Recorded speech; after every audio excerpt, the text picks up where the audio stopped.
Assalamualaikum warahmatullahi wabarakatuh. Alhamdulillah alladzi nazzala al-furqana ala 'abdihi liyakuna lil alamin nadhira. Asyhadu an la ilaha illallah wahdahu la syarika lah. Wa asyhadu anna Muhammadan 'abduhu wa rasuluhu la nabiyya ba'dah. Allahumma salli wa sallim wa barik ala Muhammad wa ali Muhammad kama sallaita wa sallamta wa barakta ala Ibrahim wa ali Ibrahim innaka Hamidum Majid. Amma ba'du fa ya ibadallah ittaqullah. Jamaah, kajian kita masih surat Al-Mumtahanah. Insyaallah pada pagi ini kita kaji ayat nomor 4. A'udzu billahi minasyaitonir rajim. Qad kanat lakum uswatun hasanatun fi Ibrahim walladzina ma'ahu idz qalu liqaumihim inna bura'a'u minkum wa mimma ta'buduna min dunillah kafarna bikum wa bada bainana wa bainakumul adawatu wal baghdha'u abadan hatta tu'minu billahi wahdahu illa qawla Ibrahim li abih la astaghfiranna laka wa ma amliku laka minallahi min syai'. Rabbana alaika tawakkalna wa ilaika anabna wa ilaikal masir. Jemaah sekalian yang berbahagia, Allah menjelaskan pada ayat nomor 4, Qad kanat lakum, sungguh bagi kamu adalah uswatun hasanah, suri toladan yang baik, contoh yang baik, fi Ibrahim, yaitu pada diri Nabi Ibrahim, walladzina ma'ahu, dan orang-orang yang bersamanya.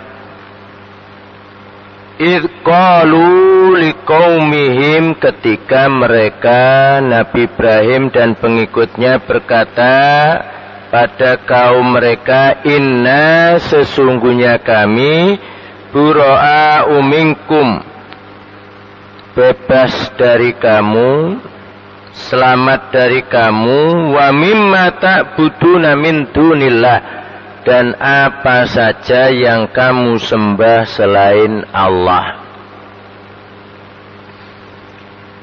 Jemaah sekalian yang berbahagia, kalau kita berbicara Nabi Ibrahim dalam pelajaran agama kita, agama Islam, Nabi Ibrahim adalah sebutan Abul Anbiya, bapak para nabi. Dari keturunan Nabi Ibrahim dengan Ibu Hajar menurunkan Nabi Ismail. Kalau kita berbicara Nabi Ismail sampai ke bawah, yaitu Nabi Muhammad. Dari Ibu Sarah, Nabi Ibrahim menurunkan seorang anak, Nabi Ishak. Dan dari Nabi Ishak ini mempunyai anak Nabi Yakub, kemudian terus ke bawah sampai Bani Israel. Karena Israel itu merupakan gelar julukan dari Nabi Yakub. Oleh karena itu keturunan Nabi Yakub sampai ke bawah disebut Bani Israel. Dan banyak dari Bani Israel inilah yang dipilih oleh Allah menjadi Nabi dan Rasul Allah.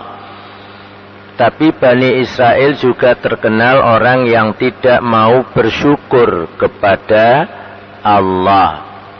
Itulah yang hingga sekarang ada istilah Yahudi dan Nasrani.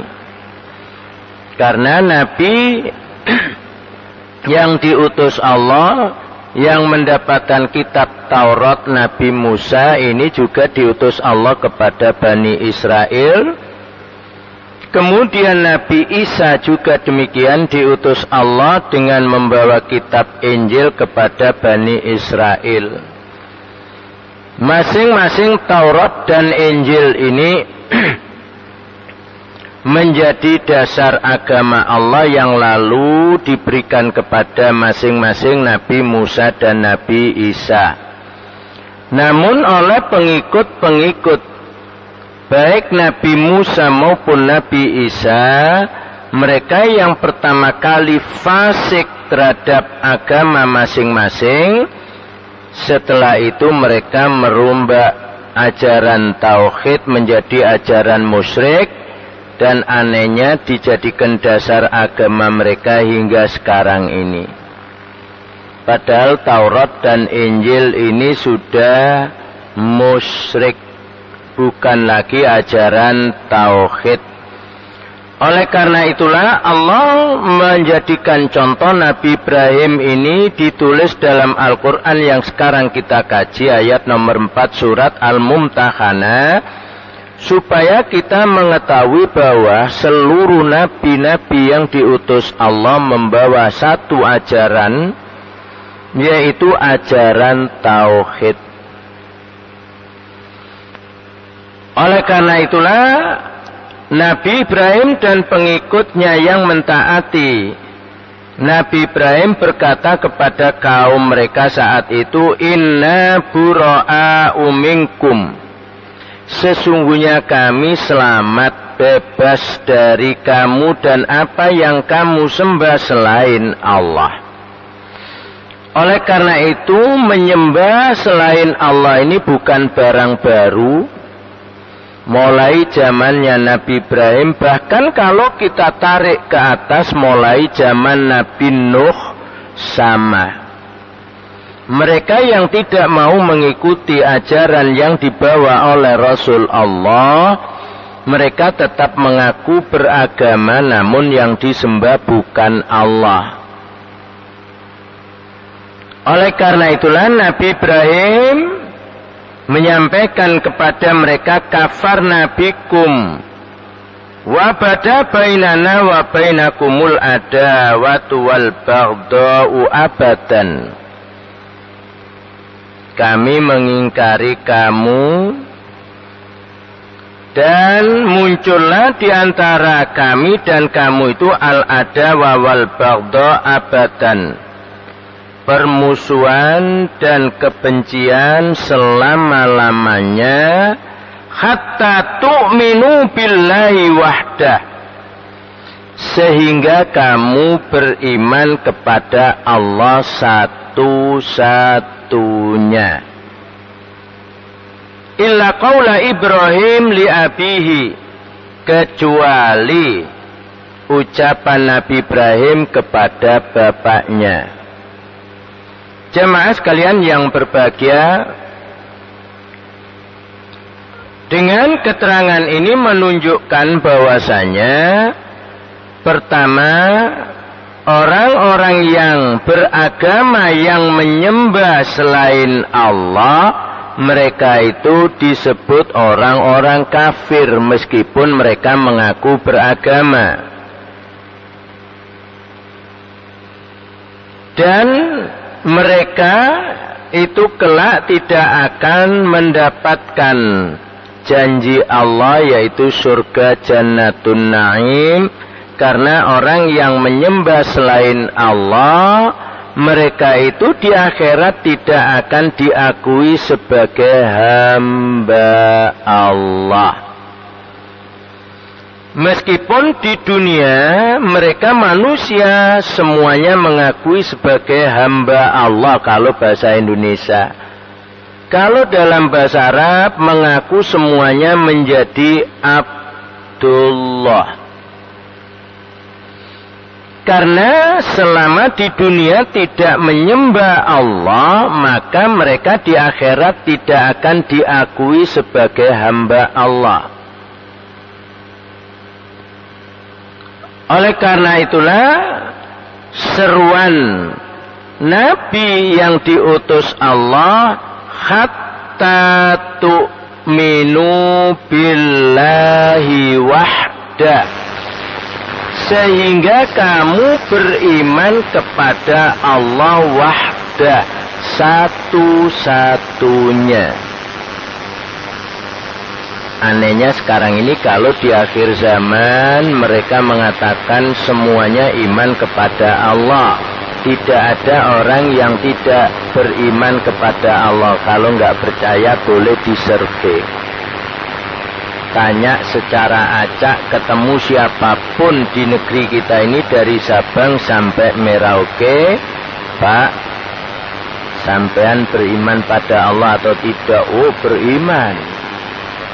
Bu, sampean beriman kepada Allah atau tidak? Beriman.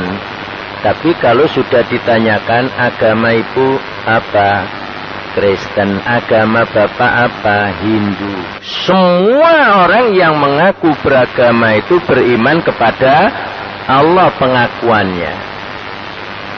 Tapi tata cara beriman, tata cara beribadah tidak mengikuti Nabi Muhammad sallallahu alaihi wasallam, maka iman pengakuan seperti itu besok ditolak oleh Allah. Wa mahum bimu'minin, mereka bukan orang yang beriman. Illa qaula Ibrahim li abihi la astaghfiranna laka, kecuali ucapan Nabi Ibrahim kepada bapaknya, sungguh kami akan memohonkan kamu ampunan. Jemaah, keterangan ini karena merupakan janji Nabi Ibrahim kepada Allah yang disampaikan lewat bapaknya, la astaghfiranna laka, sungguh kami akan memohonkan kamu ampunan. Padahal bapaknya Nabi Ibrahim ini kafir. Oleh karena itu, karena sudah berjanji, tetap Nabi Ibrahim lakukan itu.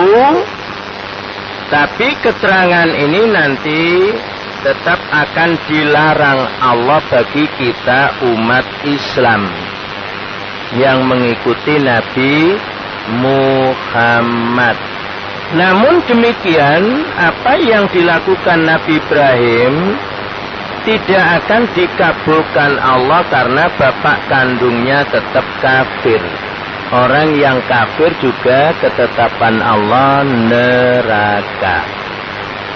Itulah kalau kita lihat surat At-Taubah ayat 113 dan 114. A'udzu billahi minasyaitonir rajim. Ma kana lin-nabi walladzina amanu ayastaghfiru lil musyrikina walau kanu uli qurba mim ba'di ma tabayyana lahum annahum ashabul jahim. Wa ma kana istighfaru Ibrahim li abihi illa an mau'idatin wa'adaha iyahu falamma tabayyana lahu annahu aduwwun lillah tabarra'a min inna Ibrahim la'awwahun halim. Inilah larangan Allah. Tidak pantas, tidak patut seorang nabi dan pengikutnya untuk memohonkan ampunan bagi orang-orang musyrik. Meskipun mereka orang musyrik itu kerabat-kerabat mereka sendiri. Nah, dengan adanya ini menunjukkan bahwasanya larangan itu Nabi Muhammad tidak boleh mendoakan kepada keluarganya yang musyrik. dalam pengertian ini kalau orang itu sudah mati. Yang dilarang untuk menyolatinya dan mendoakannya. Begitu pula Nabi Ibrahim, karena itu merupakan janji. Akhirnya tetap, tapi Allah tidak akan menerima apa yang dilakukan Nabi Ibrahim itu, karena bapak kandungnya adalah kafir dan musyrik menyembah berhala.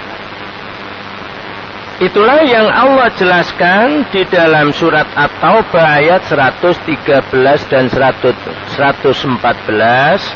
Semuanya ini merupakan pelajaran bagi kita semuanya umat Islam. Dan apa yang dilakukan oleh orang-orang musyrik, mereka mengatakan tetap beragama, namun agama yang diikuti bukan agama Allah yang dibawa oleh Rasulullah. Agama itu adalah merupakan agama nenek moyang. Berulang kali para jamaah, kalimat nenek moyang ini menjadi andalan siapapun yang hidup di muka bumi ini. Kalau dahulu mereka mengatakan nattabi umma alfaina alaihi aba'ana, kami mengikuti apa yang kami jumpai pada bapak-bapak kami. Meskipun mereka, kata Allah, bapak-bapak mereka itu tidak mendapatkan petunjuk dan juga tidak berakal, tetap mereka mengikutinya. Itulah ajaran-ajaran yang diakui oleh kaum-kaum Nabi dahulu hingga Nabi Muhammad hingga sekarang sama. Cuman bedanya kalau sekarang ini tidak lagi dikatakan ajaran, tapi dikatakan budaya. Dan semuanya berupaya untuk kembali pada budaya nenek moyang. Dan yang dilestarikan budaya nenek moyang. Akhirnya ada golongan Islam juga melestarikan Islam, bukan syariatnya, tapi budaya Islam. Inilah kedua-duanya kelak kalau di hadapan Allah akan menjadi orang yang celaka, orang yang rugi. Karena budaya nenek moyang itu sesungguhnya ajaran nenek moyang yang musyrik, dan Islam ajaran tauhid yang ditinggalkan ajarannya, tapi yang dilestarikan budaya Islam. Hingga sekarang semuanya teriak begitu.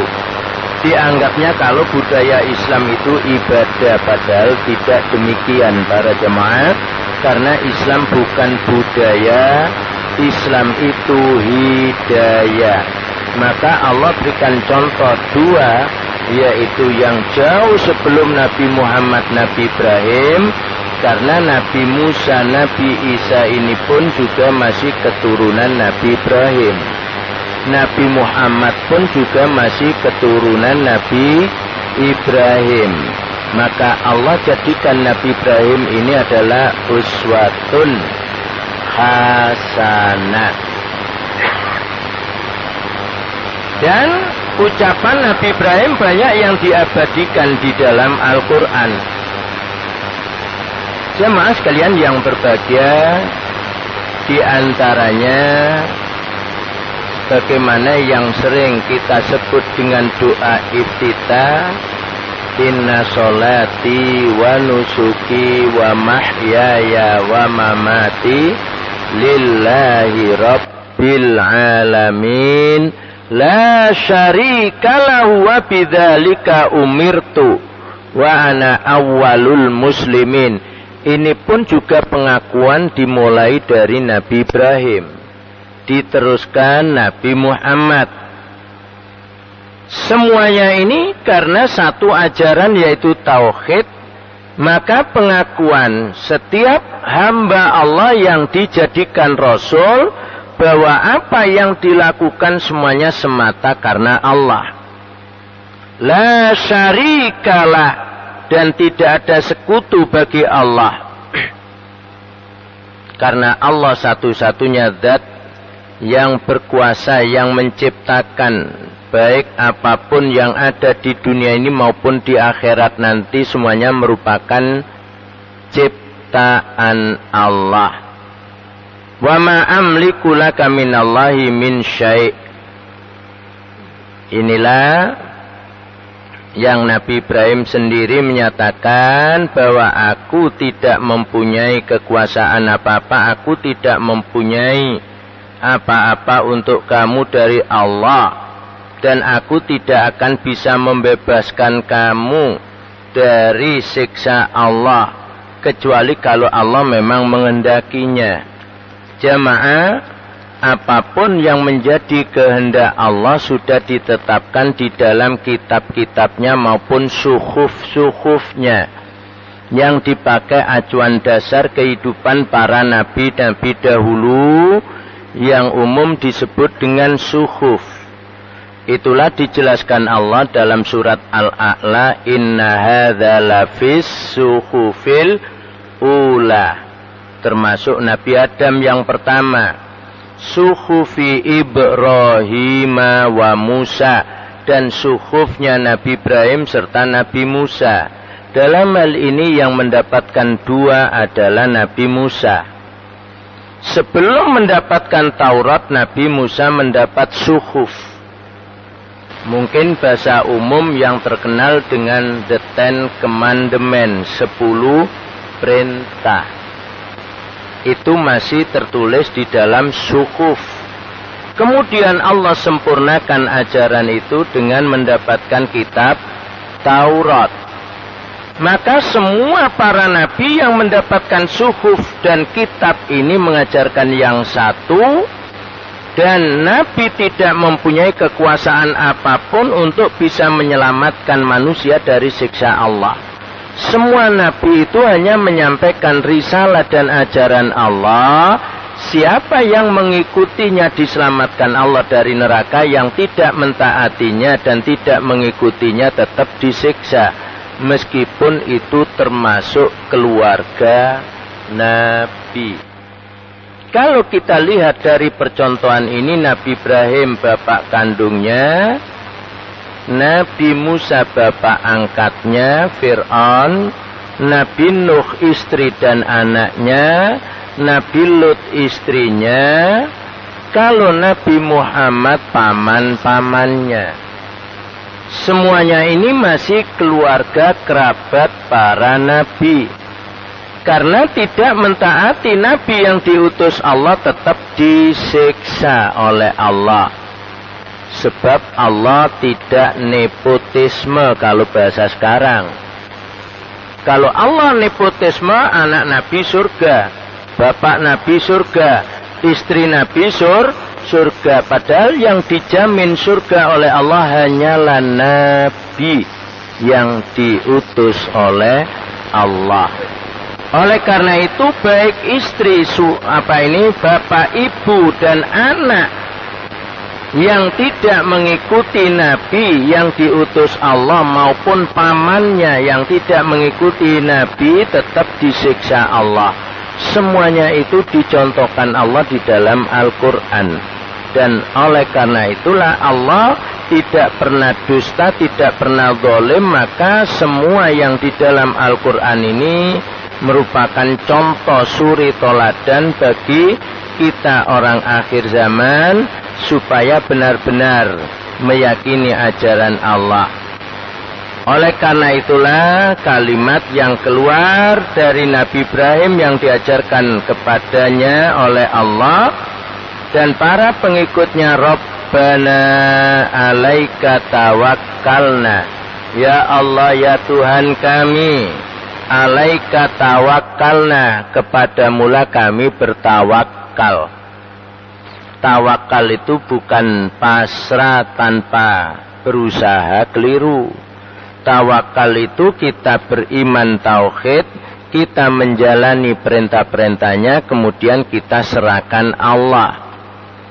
Kita gantungkan diri kita kepada Allah, kita serahkan sepenuhnya kepada Allah. Wa ilaika anabna, dan kepadamulah kami kembali. wa ilaikal masir, dan kepadamulah kami juga kembali. Bahasa kembali di sini anabna itu di dunia, kembali mengikuti ajaran-ajaran. Kalau wa ilaikal masir itu kelak kita kembali kepada Allah di akhirat. Tapi kalau anabna kembali kepada Allah, kembali mengikuti ajarannya. Wa ilaikal masir, kembali pada Allah, besok menghadap Allah. Inilah akhirnya banyak seruan-seruan, mari kita kembali kepada Allah. Karena menurut bahasa Indonesia, orang yang kembali pada Allah dianggap mati. Maka kalau ada seruan mari kita kembali pada Allah, mereka banyak yang nggak mau, karena seolah-olah diajak mati. Yang umum kan demikian bahasa Indonesia, kembali pada Allah dianggap mati. Makanya dalam hal ini Allah menjelaskan ada kata anabna, kami kembali, al-masir juga tempat kembali. Anabna ini kembali kepada Allah, pengertiannya adalah mengikuti aturan-aturan Allah, atau pada umumnya bertaubat. Karena kalimat taubat itu artinya juga kembali. Dengan taubat kembali pada Allah, bagi kita manusia menyatakan betul-betul penyesalan perbuatan yang dilakukan yang salah, kemudian mengikuti yang baik, mengikuti aturan yang benar, itulah orang yang taubat, meninggalkan perbuatan yang salah menuju pada yang benar. Kalau Allah dengan istilah Allah Tawwabur Rahim, Allah juga disebut taubat. Cuman kalau taubatnya Allah yang asalnya Allah mau menyiksa, dicabut kembali rahmat yang diturunkannya. Makanya kata-kata tawab, fataballah, Allah taba, bukan Allah bertobat sebagaimana tobat kita. Kalau Allah tobat itu Allah menerima tobat. Dan kalau tobatnya tetap pengertiannya kembali, yang dimaksud Allah mencabut siksanya, kembali Allah menurunkan maghfirahnya, ampunannya. Dengan demikian orang yang tetap kembali kepada Allah pasti akan diterima Allah sebagai hambanya, asal taubatan nasuha. Kalau taubatnya ditolak Allah, tetap orang itu dalam posisinya sebagai hamba-hamba Allah yang kafir di dunia, di akhirat tidak akan diakui sebagai hamba Allah. Oleh karena itu para jemaah, kalau manusia mengaku dirinya hamba Allah di dunia ini, betul-betul menyembah Allah dengan tata cara yang benar, mengikuti syariat Allah, di akhir zaman ini Islam, maka mereka itulah di akhirat diakui sebagai hamba Allah. Itulah yang sudah kita pelajari dalam surat Al-Fajr, yang bagian akhir Allah menyebutkan orang yang beribadah sungguh-sungguh kepada Allah, ya ayyatuhan nafsul mutmainnah, wahai jiwa yang tenang. Itulah sering saya mendapatkan pertanyaan, Ustadz, orang yang tenang jiwanya itu orang yang bagaimana? Orang yang hanya menghambakan dirinya kepada Allah, pasti tenang. Kenapa demikian? Karena orang seperti ini tidak takut apapun resiko yang dihadapi.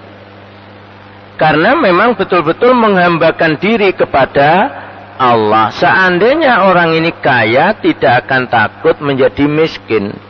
Seandainya orang ini pangkat, tidak akan takut turun dari pangkatnya. Karena semua yang disandang itu tidak ada artinya.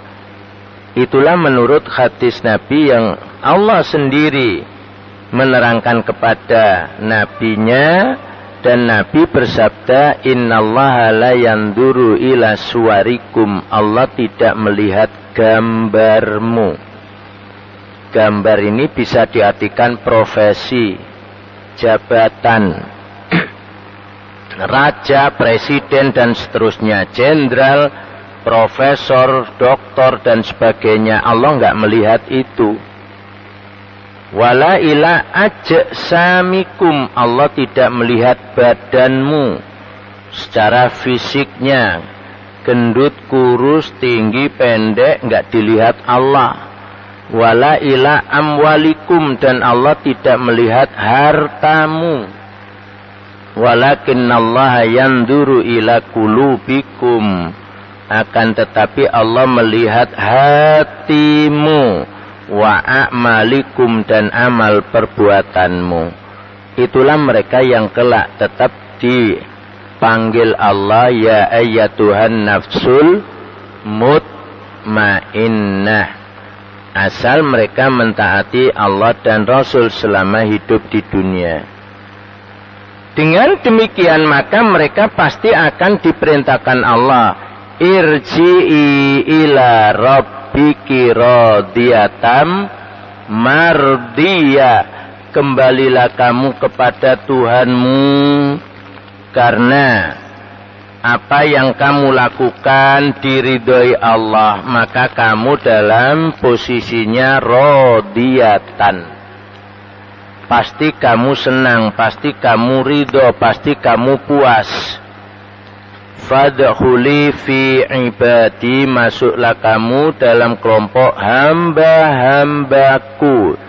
Inilah yang tadi saya sampaikan di awal. Besok di akhirat ada manusia yang tidak diakui sebagai hamba Allah. Kalau manusia itu diakui hamba Allah dunia akhirat, pasti masuk surga.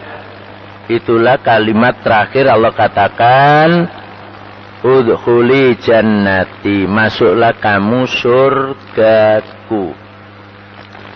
Dengan demikian para jemaah, mereka yang mengetahui itu pasti akan memperhatikan hidup ini, sudah benarkah yang dilakukan menurut aturan Allah dan Rasulnya. Kalau tidak, maka harus kembali mengikuti yang benar sebelum kita kembali menghadap Allah. Itulah yang doa dari Nabi Ibrahim dan pengikutnya dahulu, Rabbana alaika tawakkalna wa ilaika anabna wa ilaikal masir. Dan ini boleh kita pakai doa setiap habis sholat, monggo silakan berdoa dengan menyebutkan kalimat seperti ini, Rabbana alaika tawakkalna wa ilaika anabna wa ilaikal masir. Sampai ayat ini saja doa yang dibaca mulai Rabbana, jangan dibaca qad kanat lakum uswatun dipakai doa. Kalimat doanya itu pada Rabbana alaika tawakkalna wa ilaika anabna wa ilaikal masir. Boleh kita ikuti, kita jadikan doa kita boleh. Karena ini ajaran dari Nabi Ibrahim, dan Nabi Ibrahim juga merupakan uswatun hasanah. Mudah-mudahan dengan keterangan ini kita menjadi hamba Allah yang benar-benar tauhid, karena seluruh Nabi mengajarkan ajaran tauhid. Tidak ada nabi yang musyrik, tidak ada nabi yang kafir. Semua nabi beriman yang benar, yaitu iman tauhid, dan semua nabi dijamin Allah surga. Maka siapapun yang mengikuti nabi, dalam hal ini di akhir zaman Nabi Muhammad SAW, mereka itulah yang dirahmati Allah dunia akhirat. Mereka itulah yang pasti dijamin Allah masuk surga. Mudah-mudahan kita semuanya ini juga merupakan akhir zaman ini, kita hidup di akhir zaman ini agar kita tetap mengikuti Nabi Muhammad dan supaya kita tergolong hamba-hamba Allah dunia dan akhirat. Aqulu qouli hadza astaghfirullah li wa lakum innahu wal ghafurur rahim. Silakan Bapak kalau ada yang perlu sampaikan, monggo. Saya berikan waktu 1 ayat ini aja dulu karena ayat ini panjang juga, dan inilah perlunya kita mengkaji, akhirnya mengetahui bahwa Nabi Ibrahim itu adalah bapak para nabi, dan ajaran Nabi Ibrahim sama dengan ajaran Nabi Muhammad. Semua nabi, bahkan dari Nabi Adam hingga Nabi Muhammad, ajarannya satu, yaitu tauhid. Siapapun yang tidak tauhid diancam Allah musyrik, dan orang musyrik pasti neraka. Monggo, silakan. Saya berikan waktu. Ye, monggo Bapak.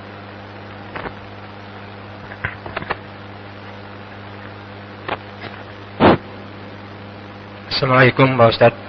Waalaikumsalam warahmatullahi wabarakatuh. Pak Ustadz, bahwa doa yang paling besar yang tidak diampuni Allah adalah doa syirik. Ya. Apabila dia tidak taubat sampai dengan akhir hayatnya, dia akan masuk neraka pasti. Sementara ada orang-orang Islam yang percaya kepada jimat-jimat atau kepada lain-lain selain Allah. Apabila dia sampai akhir hayatnya tidak taubat, berarti dia juga masuk neraka saja. Saya dengar dari beberapa ustadz bahwa bagi orang Islam yang mengucapkan 2 kalimat syahadat masuk surga, walaupun harus melalui masuk neraka dulu. Mohon penjelasan Pak Ustadz dan kata-kata itu. Ya, ada hadis Nabi yang mengatakan siapa yang di dalam hatinya masih ada titik iman, besok dimasukkan surga. Inilah yang manusia tidak bisa mengetahui titik iman itu ada ataupun tidak. Yang tahu titik iman dalam hati ada dan tidak adalah Allah. Jadi kalau ada orang Islam kemudian melakukan kemusyrikan, di samping percaya pada Allah, percaya pada selain Allah, bahasanya demikian, memang tergolong musyrik. Dan kemusyrikan itu kalau sampai dibawa mati tetap diakui Allah, orang itu berdosa besar. Dan dosa kemusyrikan kata Allah sendiri dalam surat An-Nisa ayat 48 tidak diampuni Allah. Innallaha la yaghfiru ayyushraka bihi wa yaghfiru ma duna dzalik. Tapi hadis Nabi mengatakan kalau manusia itu dilihat Allah dalam hatinya ada titik iman, ya di neraka baru diangkat Allah. Itulah besok ada istilah jahannamiyun. Jahannamiyun itu orang yang aslinya berada di Jahannam kemudian dientas Allah. Kalau ada titik iman bisa selamat. Tapi kalau titik iman itu terbakar di neraka dan hangus, akhirnya hatinya kosong, tidak ada titik iman, ya selamanya khalidina fiha abadan.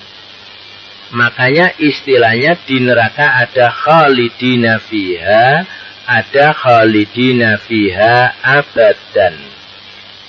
Keterangan Allah yang ada abadannya mereka yang tidak akan dintas.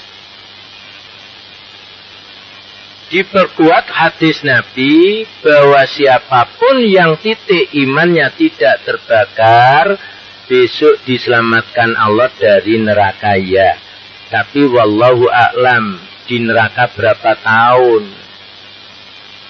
Kalau anggapannya seperti orang Yahudi pernah mengatakan dalam Al-Quran, disebutkan Allah lan tamassanan naru illa ayyamam ma'dudat. Kami orang Yahudi tidak akan disiksa Allah kecuali hanya beberapa hari saja. Hari di dalam hitungannya 1 minggu hanya 7. Karena perputaran 1 hari, 2 hari, sampai 7 hari disebut 1 minggu. 1 minggu sampai 4 minggu disebut 1 bulan. 1 bulan sampai 12 disebut 1 tahun. Nah, kalau Allah memberlakukan harinya menurut Allah dan menurut manusia, bisa jadi 1 hari menurut Allah, bisa 1000 tahun menurut manusia. Kalau Allah menyiksa manusia 7 hari, bisa jadi 7000 tahun baru dientas. Padahal kita hidup di dunia ini berapa tahun? Makanya berbicara rugi, manusia tetap rugi, kata Allah. Innal insana lafi khusrin illal ladzina amanu wa amilus sholihat. Kecuali yang iman dan amal soleh, mereka itulah yang tidak rugi. Insya Allah demikian Bapak. Jadi itu menurut hitungan Allah, bukan menurut hitungan manusia. Kalau titik imannya terbakar, khalidina fiha abadan. Lah kalau sudah abadan nggak dintas, Bapak.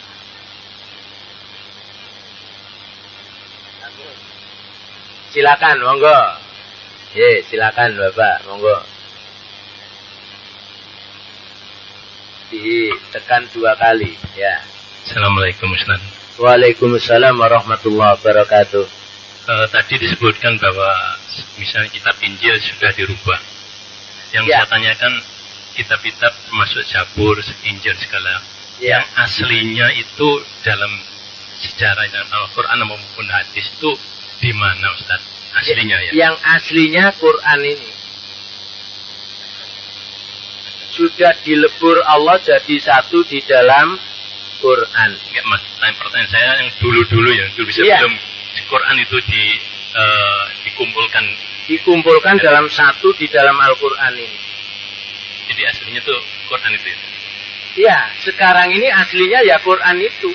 Jadi kalau ada orang dahulu taat pada Taurat, taat pada Injil, pasti ikut Quran. Karena mereka sudah menyalahi Taurat, sudah menyalahi Injil, akhirnya Injil dirombak menjadi ajaran musyrik terhadap Quran, nggak mau iman. Mana perombakannya itu? Lihat surat At-Taubah ayat 30. Orang Yahudi berkata Uzair anak Allah.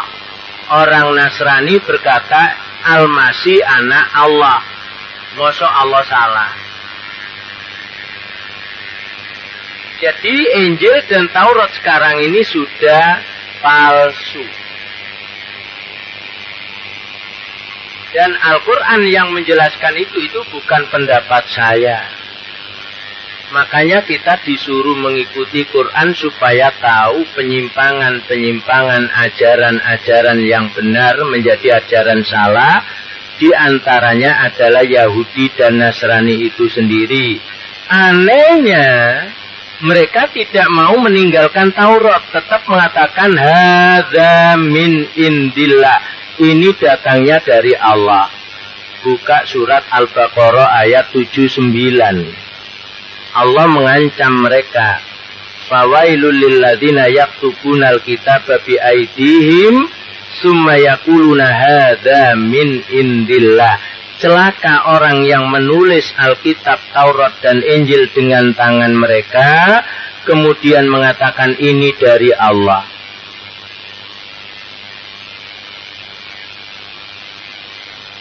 Kemudian Ustaz, Ya. yang berikutnya nanti Isa Al-Masih diangkat menjelang kiamat Ustaz. Ya. Menjelang kiamat.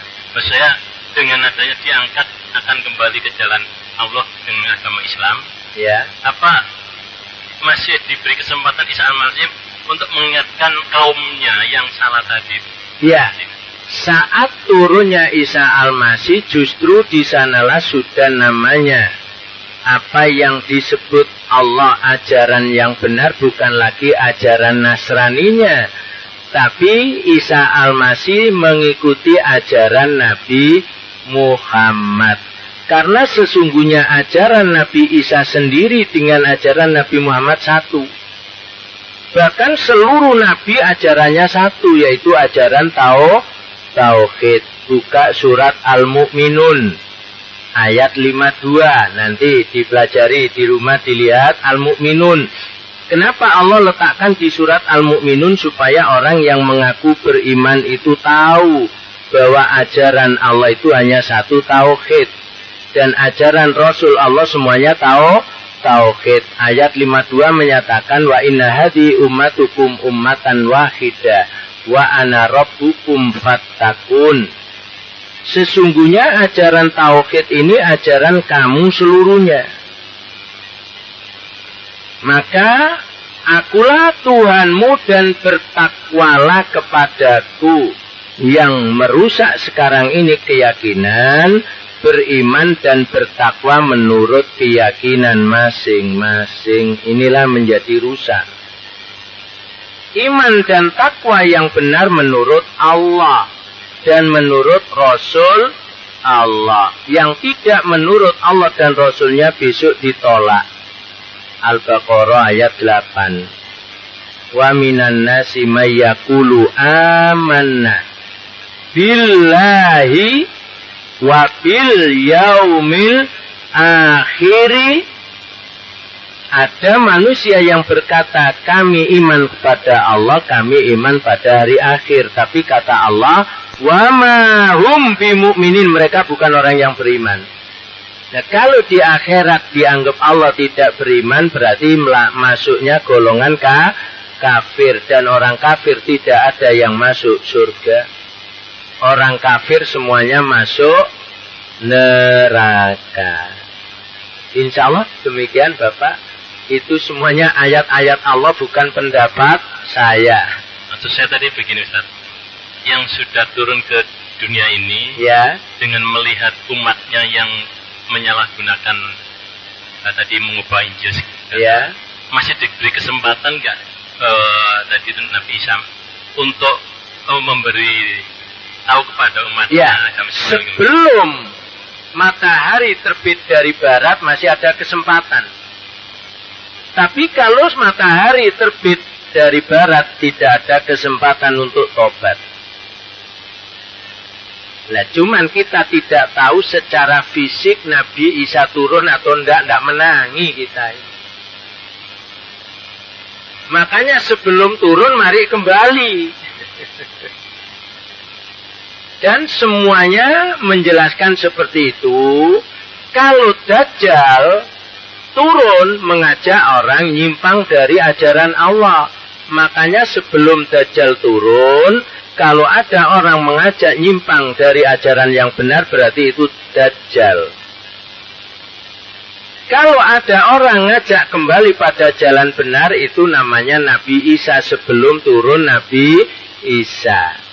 Selama matahari belum terbit dari barat, kalau orang itu tobat, tetap diterima Allah. Tapi kalau matahari, umpama besok kita bangun tidur melihat matahari sudah di arah barat, berarti kiamat sebelum 2012. Kan sekarang santer berita kiamat 2012. Tapi ada lagi yang mengatakan sudah diralat. Lah ini kok ada kiamat mencela-mencela. Padahal kiamat pasti terjadi. Cuman kapan? Wallahu a'lam. Yang jelas kalau matahari terbit dari barat pasti terjadi. Berapa jam, berapa hari, berapa bulan, wallahu a'lam. Tanda akhir kiamat kalau matahari terbit dari barat. Dan saat itu pintu tobat sudah ditutup. Makanya pembicaraan keterangan Nabi Isa Dajjal, Nabi sudah menjelaskan bukan fisiknya tapi sifatnya. Kalau fisiknya Nabi juga nggak tahu, makanya kapan turunnya nggak ada keterangan yang pasti baik Quran maupun hadis. Sebab kita masing-masing tidak akan mengetahui. Ya mudah-mudahan jangan mengetahui. Karena orang yang paling jelek itu yang menangi kiamat. Orang yang paling jelek yang menangi kiamat. Mudah-mudahan kita nggak menangi. Supaya tidak tergolong orang yang jelek. Makanya kalau Nabi Isa turun mengajak kembali pada jalan yang benar, kalau Dajjal turun mengajak manusia ingkar pada jalan yang benar, berarti kalau sekarang orang mengajak ingkar kepada Allah, berarti Dajjal sebelum turun Dajjal. Kalau ada orang mengajak kembali pada jalan Allah, berarti Nabi Isa sebelum turun Nabi Isa. Insya Allah demikian. Terakhir satu saja. Riwayatnya itu dulu pernah juga, tidak ada masalah kita mengulang. Saat Rasulullah meninggal kemudian digantikan khalifah pertama siapa? Abu Bakar. Yang mengusulkan Umar. Dan saat itu pertikaian sengit antara Umar dan Abu Bakar. Abu Bakar tidak mau menerima dengan usulan Umar supaya Quran ditulis. Menurut pemahaman Abu Bakar saat itu bid'ah. Akhirnya Umar mengatakan, ini nikmat bid'ah. Itulah yang di akhir zaman terkenal Umar itu ada bid'ah hasanah. Padahal apa yang dilakukan dan diusulkan Umar ini bukan bid'ah. Abu Bakar yakin setelah Umar menyebutkan dasar-dasar yang dipakai, bukankah Rasul dahulu saat menerima wahyu memerintahkan Zaid supaya menulis? Ya Umar, itulah dasar saya untuk menghimpun kembali dan menulis Al-Quran menjadi satu buku supaya tidak tercecer. Dan saat itu diterimalah oleh Abu Bakar. Kemudian masa pemerintahan Abu Bakar mulai di samping program kerjanya yang lain, memerangi orang murtad, ya, orang tidak mau membayar zakat, di samping itu pula mengumpulkan Al-Quran. Abu Bakar meninggal, Umar meninggal, Utsman, dan tercapailah pada masa pemerintahan Utsman. Makanya Quran ini yang asli ditulis pada masa Utsman itu 5 eksemplar. Yang satu dipegang Utsman sebagai khalifah yang berkuasa, yang 4 diberikan pada gubernur-gubernur pembantu Utsman. Dan tulisan tangan Utsman waktu itu ada disimpan di Museum Soviet. Heran ya. Kita heran. Kenapa kok masih ada, kok disimpan di Museum Soviet?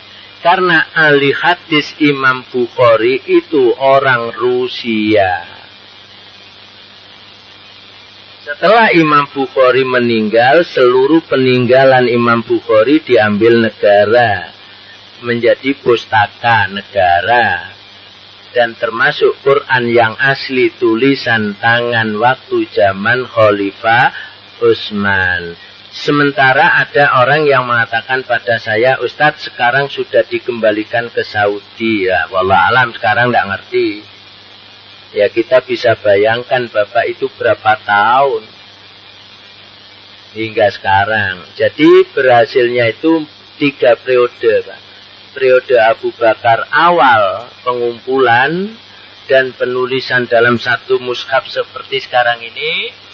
Umar melanjutkan, Utsman berhasil. Berarti 3 periode.